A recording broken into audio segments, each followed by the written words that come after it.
Friends, welcome to cooking zone. ಈಗ ನಮಗೆ ಈ ಚಳಿಗೆ ತುಂಬ ನಾಲಿಗೆಗೆ ಹಿತಕರವಾಗಿ ಏನಾದರೂ ಕುರ್ಕುರೆ ಆಗಿ ತಿನ್ಬೇಕಂತ ಅನಿಸ್ತಾ ಇರುತ್ತಲ್ವಾ, ಅದಕ್ಕೋಸ್ಕರ ನಾನು ಕಾರ್ನ್ ಹಾಕಿ ಒಂದು ಪಾನಿಪುರಿ ಮಾಡೋದನ್ನು ಇದನ್ನು ನಿಮಗೆ ತೋರಿಸ್ಕೊಡ್ತೀನಿ. ಈ ಕಾರ್ನ್ ಪಾನಿಪುರಿನ ನೀವು ಒಮ್ಮೆ ಟ್ರೈ ಮಾಡಿದ್ರೆ ಮತ್ತೆ ಮತ್ತೆ ಮಾಡ್ಕೊಂಡು ತಿಂತೀರಾ, ಅಷ್ಟೊಂದು ರುಚಿಯಾಗಿರುತ್ತೆ. ಮಕ್ಕಳಿಗಂತೂ ತುಂಬ ಇಷ್ಟ ಆಗುತ್ತೆ. ಈ ಸಂಜೆ ಟೈಮ್ನಲ್ಲಿ ನೀವು ಈ ವಾತಾವರಣಕ್ಕೆ ಈ ರೆಸಿಪಿಯನ್ನು ಮಾಡ್ಕೊಂಡು ತಿಂದರೆ ಮತ್ತೆ ಮತ್ತೆ ಮಾಡ್ಕೊಂಡು ತಿಂತೀರಾ, ಅಷ್ಟೊಂದು ರುಚಿಯಾಗಿರುತ್ತೆ.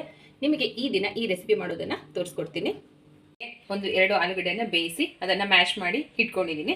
ಅದಕ್ಕೆ ನಾವು ಒಂದು ಅರ್ಧ ಸ್ಪೂನಷ್ಟು ಅಚ್ಚ ಖಾರದ ಪುಡಿಯನ್ನು ಹಾಕ್ಕೊಳ್ಳೋಣ.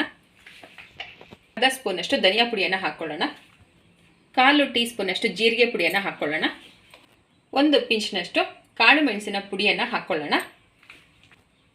ಒಂದು 1/4 ಟೀ ಸ್ಪೂನಷ್ಟು ಗರಂ ಮಸಾಲವನ್ನು ಹಾಕ್ಕೊಳ್ಳೋಣ. ರುಚಿಗೆ ತಕ್ಕಷ್ಟು ಉಪ್ಪನ್ನು ಹಾಕ್ಕೊಳ್ಳೋಣ. ಸಣ್ಣಗೆ ಕಟ್ ಮಾಡಿದಂಥ ಕೊತ್ತಂಬರಿ ಸೊಪ್ಪನ್ನು ಹಾಕಿ ಎಲ್ಲವನ್ನು ಚೆನ್ನಾಗಿ ಮಿಕ್ಸ್ ಮಾಡ್ಕೊಳ್ಳೋಣ.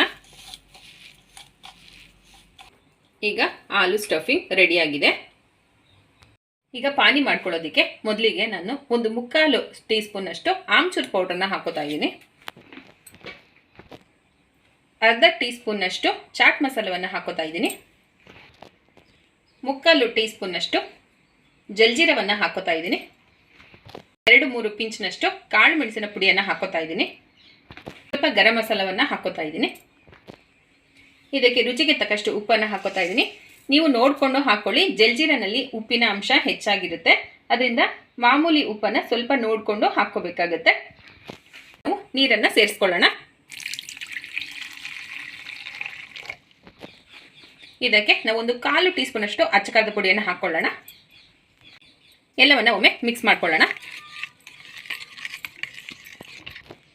ಇದಕ್ಕೆ ಇನ್ನೂ ಸ್ವಲ್ಪ ನೀರನ್ನು ಸೇರಿಸ್ಕೊಂಡು ಮಿಕ್ಸ್ ಮಾಡ್ಕೊಳ್ಳೋಣ.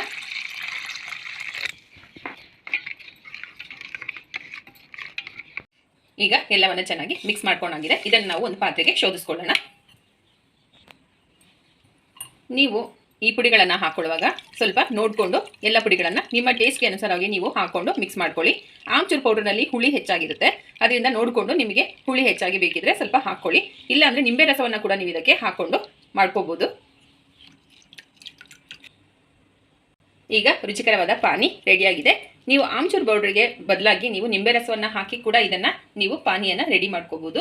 ಇದು ಕೂಡ ಒಮ್ಮೆ ಟ್ರೈ ಮಾಡಿ, ಟೇಸ್ಟ್ ತುಂಬ ಚೆನ್ನಾಗಿರುತ್ತೆ. ಈಗ ಪಾನಿ ಸ್ಟಫಿಂಗು ಎಲ್ಲ ರೆಡಿಯಾಗಿದೆ. ನಾವು ಪೂರಿಗಳನ್ನು ರೆಡಿ ಮಾಡಿ ಜೋಡಿಸ್ಕೊಳ್ಳೋಣ.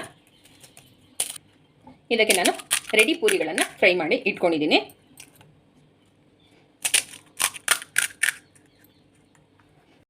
ಈಗ ನಾವು ಆಲೂಗಡ್ಡೆಯ ಮಿಶ್ರಣವನ್ನು ಇದಕ್ಕೆ ಹಾಕ್ಕೊಳ್ಳೋಣ.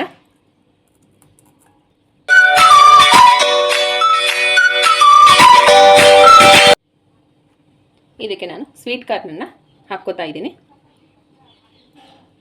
ನೀವು ಬಟಾಣಿ ಬದಲಿಗೆ ಈ ಸ್ವೀಟ್ ಕಾರ್ನನ್ನು ಉಪಯೋಗಿಸ್ಕೊಂಡು ಒಮ್ಮೆ ಟ್ರೈ ಮಾಡಿ, ಟೇಸ್ಟು ಹೇಗಿದೆ ಅಂತ ನನಗೆ ಕಾಮೆಂಟ್ ಬಾಕ್ಸಲ್ಲಿ ತಿಳಿಸಿ. ನಾನು ಕ್ಯಾರೆಟು, ಈರುಳ್ಳಿ ಮತ್ತು ಕೊತ್ತಂಬರಿ ಸೊಪ್ಪಿನ ಮಿಶ್ರಣವನ್ನು ಇದಕ್ಕೆ ಹಾಕ್ಕೋತಾ ಇದ್ದೀನಿ.